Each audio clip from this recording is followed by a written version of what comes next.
Hello, dear friends. It's you can probably hear it, rainy, very rainy. It's causing some flooding here where I'm at in North Carolina today. December, what is it? Maybe the 28th, 2018, 29th. Just about ready to start a new year. Thought I might share something. This is a story about myself that's the truth. And this what I'm going to share, probably from start to finish, happened in about the space of a year and a half to maybe 2 years. So, you know, dealing with a certain person in my life, okay, that I know, this is way back, that I know, at the time, I know that I am very susceptible to fall into sin in the way I talk to this person or react to this person because of something that this person is doing. All right, that's not right. All right. So, I spoke to this person on the phone. I was just done working a real hard day, cleaning houses, cleaned 2 or 3 houses, real tired, on my way home. And I had made a call, and the person answered the phone, and I could tell right away that they had been drinking. Okay. That was the great issue that I had with the person. And it's my dad. Just easier to tell the story. I'm not talking bad about him. I'm trying to say, look, the Lord uses everybody in your life. Everybody. Everything that touches your life, He uses it. Okay? He uses it to sculpt you and form you and make you into His image. So anyways, it was my dad. And he's lived with me for the past 9 years.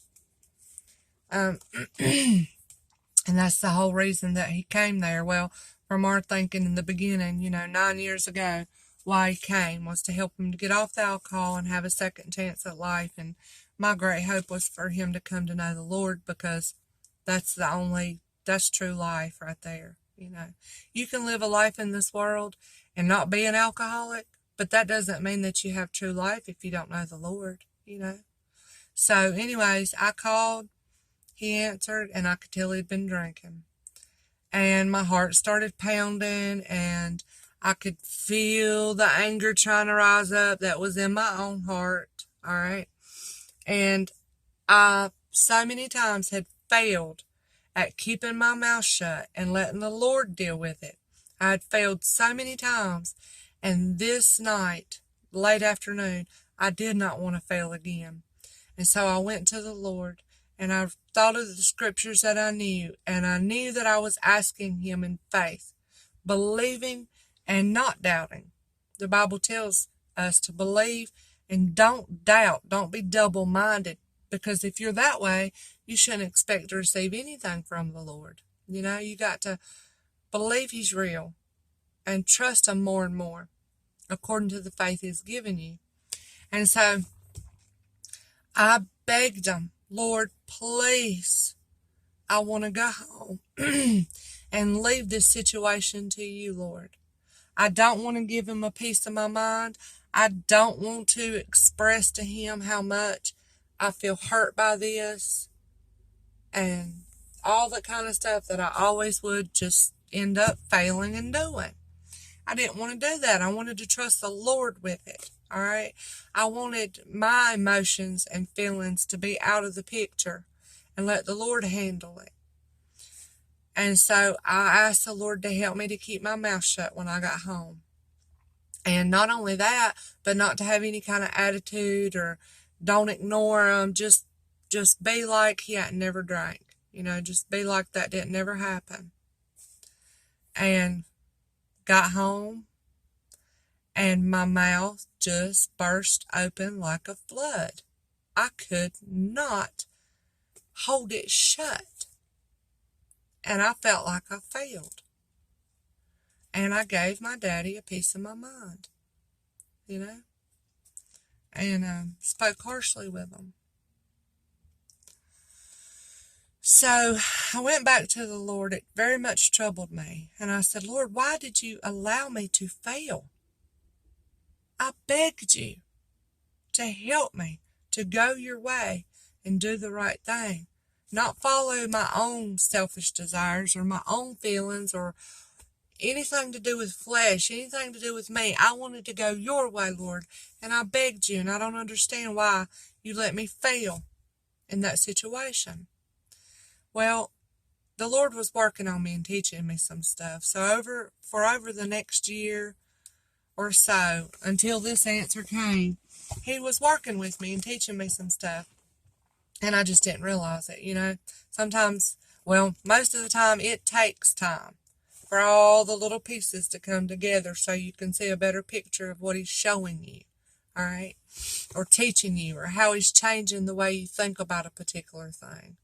And so one day, like I said, it's a year or more later, and I hadn't forgot about that situation. It was in my journal, and I really didn't understand it because for the first time I felt like I had a grip on it to come to the Lord before this happened. You know, I let my mouth loose before it happened, and I believed with all my heart and trusted Him to do what I asked Him to do.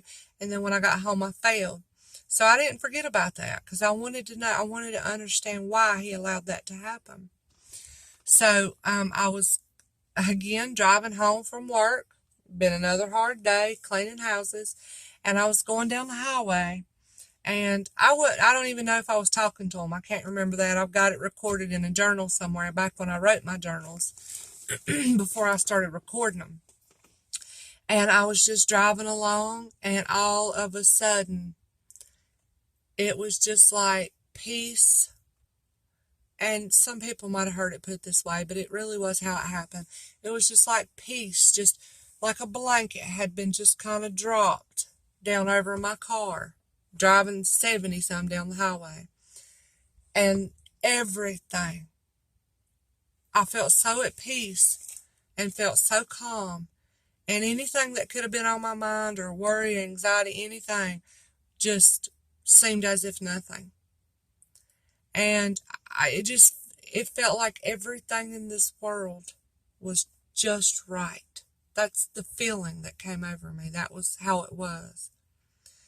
And I'm just like, and I just had, my attention for sure was turned to the Lord, and I just wanted to talk to Him or thank Him or think about Him, something. And I realized that the Lord let me know that He was right there with me. You know, He let me know it in a way more than just using my faith. Like He let me feel His presence. And that has happened to me a few times during my walk with the Lord. And that could have happened with you too.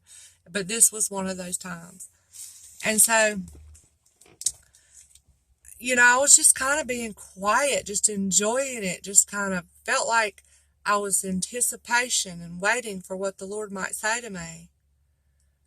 You know, and sure enough, here come an answer to that question I had been asking for all those many months about that situation way back there to where I felt like I failed with my dad that night.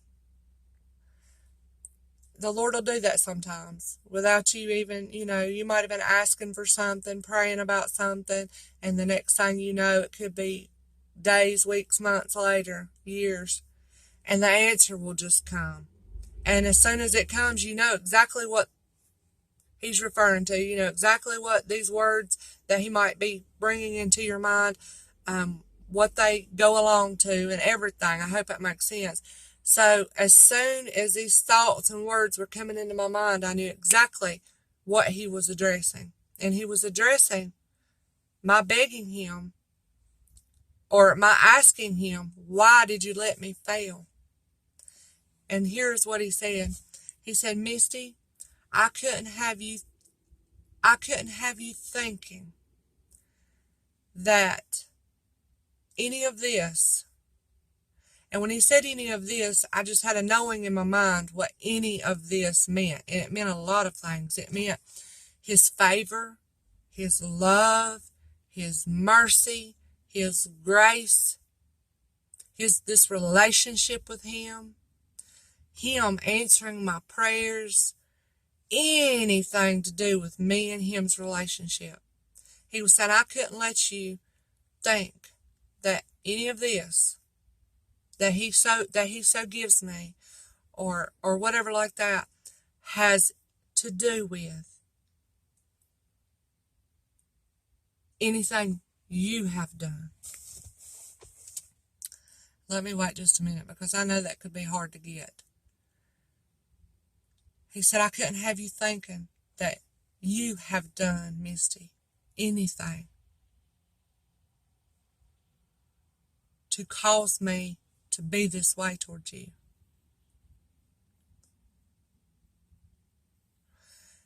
He didn't want me thinking that His love for me, His kindness, His goodness, and all the many ways there are to find Him out, that anything to do with Him, He didn't want me thinking and believing and living my life to think that all of this about the Lord on me, poured out on me, had anything to do with me or my behavior or my failing or my so-called succeeding or my doing right or my so-called not doing right.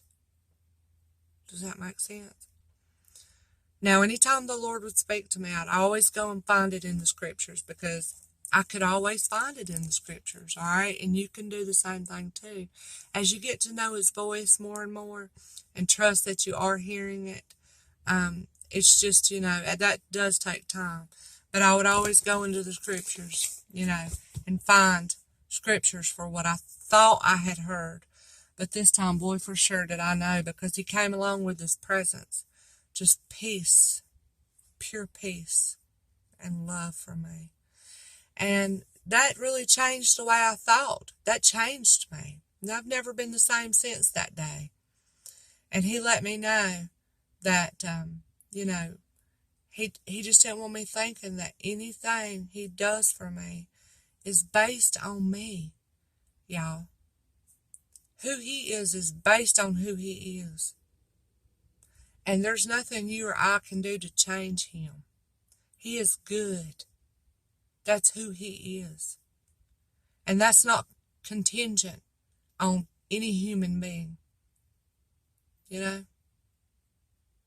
He's true to His word, and He is faithful, even when I'm not faithful. And just because I did everything that I think I did everything right today, and tomorrow I did everything I knew was wrong, I can still go to Him on this day that everything seemed right, or tomorrow when everything I may sin and fall short all day long. There is no difference in how I come to Him, because we go to Him through only the righteousness and the perfection and the finished work and the blood of Jesus Christ, the blood of the covenant, of the new covenant, that God made with His people, that we would have a way to the Father, to stand before holy, righteous, perfect God. I can't even put into words, who He is. That's how we go to Him. It's not based on how holy we are, how good we are, how righteous we are, how good of a job we did today. It's not. I'm not saying that totally throws out obedience and all this kind of stuff. All that falls into place. And as we get to know the Lord more and more, our desire to be obedient will grow. The way we think will change and all this kind of stuff. But I'm just saying, His love and who He is not based on you, and it's not based on me. He said, I am that I am, and He always has been, and He always will be, and He is right now for us. So may that help somebody, by sharing that story, that true story, and just part a little piece of my walk with the Lord and journey with Him. He is so wonderful and so good, and He is faithful. So I hope that could help somebody today. Look up some scriptures, to go with that, because it's true. He wouldn't be all powerful with all control and all authority if we could actually hinder him or change him. He's good. He's real good. So I'll talk to y'all soon. Thanks for listening to that story. And I hope y'all have a good day. Bye-bye.